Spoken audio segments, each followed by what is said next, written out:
Bonjour et bienvenue dans cette nouvelle vidéo. Aujourd'hui nous allons voir une recette très simple à réaliser, la crème catalane. Mais avant de commencer, comme d'habitude, je vais vous demander de vous abonner à cette chaîne, de nous mettre un like en dessous de cette vidéo et bien entendu d'activer la cloche pour suivre toute notre actualité. C'est parti. Donc pour commencer, je vais mettre un tiers de mon sucre dans le lait pour éviter que le lait n'accroche pendant la cuisson. Hop. Ensuite, je vais rajouter la vanille et la cannelle.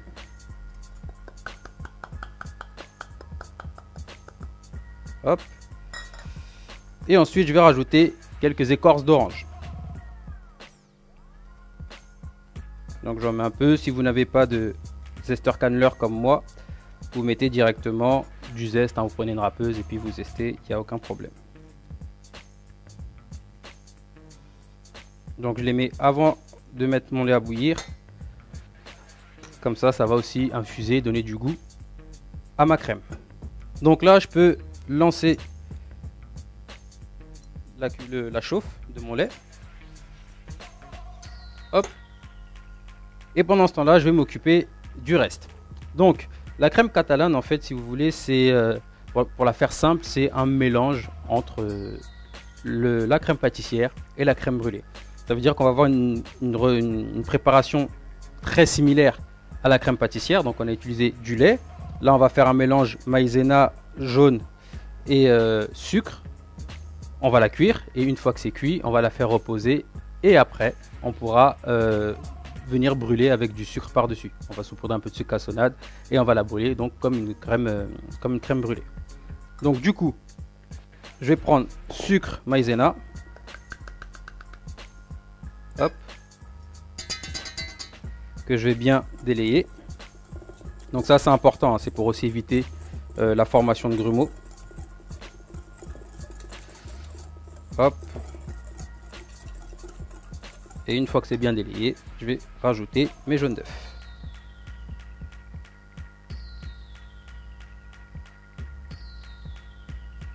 Et bien entendu, si vous prenez des œufs frais, avec les blancs, vous pouvez réaliser des meringues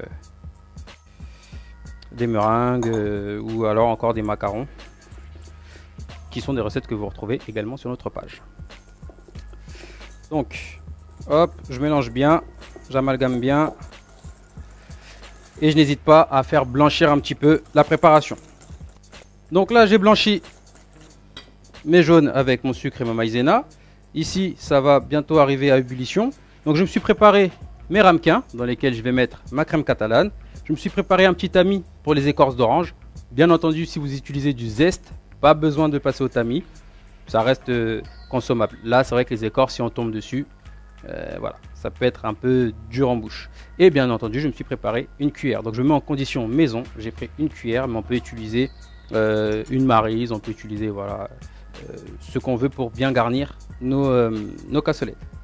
Donc ici, mon lait arrive à ébullition. Donc je vais avoir les premières ébullitions.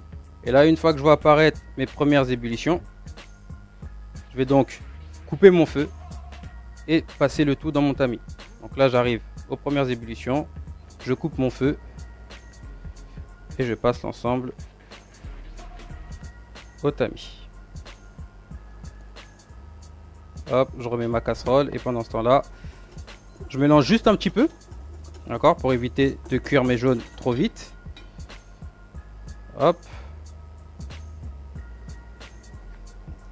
Je retire mes écorces.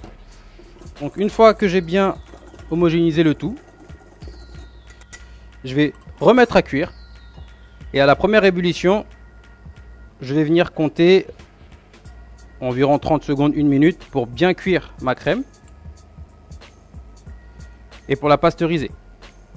Donc une fois que c'est fait, après je pourrai donc couler dans mes ramequins.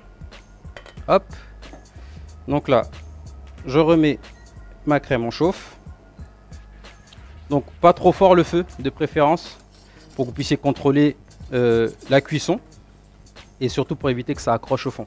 Même si le lait n'a pas accroché, Si vous allez trop fort, vous allez automatiquement faire cramer votre préparation parce qu'elle va accrocher au fond. Donc on mélange. Donc au début pas trop parce que en mélangeant trop on incorpore de l'air, donc forcément on ralentit un peu la cuisson. Donc là en fait je veille juste à ce que ma préparation n'accroche pas, donc dans les angles et au milieu. Donc là je vois que ça épaissit, je vois mes premières ébullitions et donc là je vais pouvoir compter 30 secondes à 1 minute.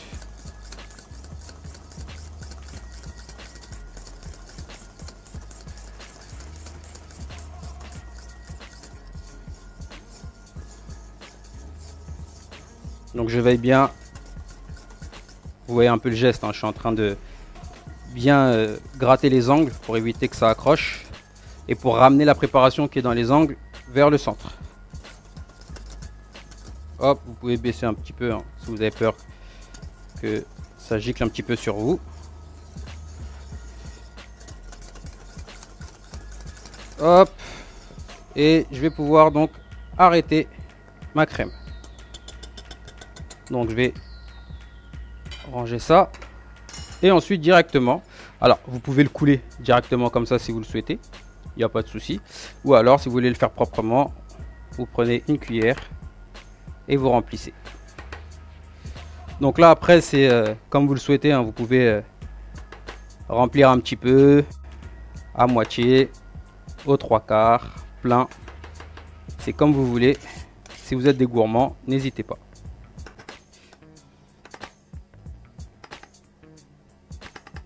Donc quand je tapote avec ma cuillère comme ça, c'est pour tasser un petit peu la préparation. Hop.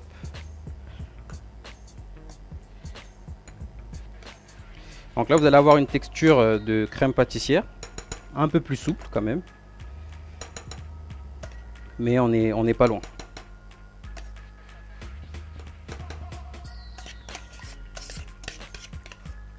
Et pareil, après si vous voulez l'aromatiser différemment, vous pouvez, il n'y a pas de problème. Donc ça je me le garde pour mon 4e ramequin. Hop. Et là vous avez juste à tasser un petit peu pour avoir quelque chose d'assez plat. Et tout ça, ça va aller au frigo au moins 2 heures pour que ça refroidisse bien. Et après, je pourrai venir les brûler sans problème. Donc mes crèmes catalanes ont bien reposé, elles ont refroidi, d'accord. Donc vous voyez, ça a figé. On a quand même le cœur qui est très tendre, d'accord, très crémeux, mais ça a figé. Je les ai pas filmés exprès pour éviter la condensation premièrement, une fois que c'était chaud, et de deux, en fait, cette petite pellicule là qui a au-dessus, qui s'est formée, va m'aider à appliquer mon sucre pour que mon sucre puisse tenir sur ma crème, et ensuite je vais pouvoir les brûler, d'accord. Donc là, j'ai mon sucre cassonade. Donc je vais le mettre sur ma crème. Hop, je retire l'excédent.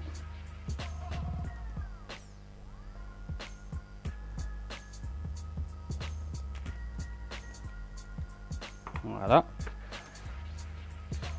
Hop, et après, j'ai plus qu'à prendre mon chalumeau en faisant bien attention. Et je vais donc faire brûler mon sucre. Donc on fait bien attention, on commence par l'extérieur, on tourne,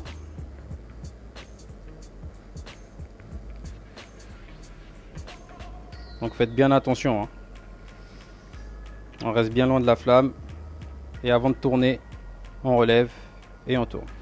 Donc maintenant que j'ai tourné, que je sais que là mes deux coins sont chauds, j'ai plus besoin de le tourner, je vais juste homogénéiser le tout.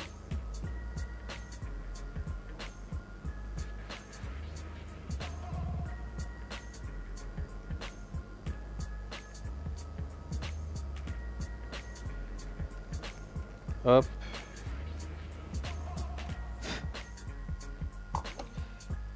Et voilà, donc j'ai juste à faire la même chose pour l'ensemble de mes crèmes.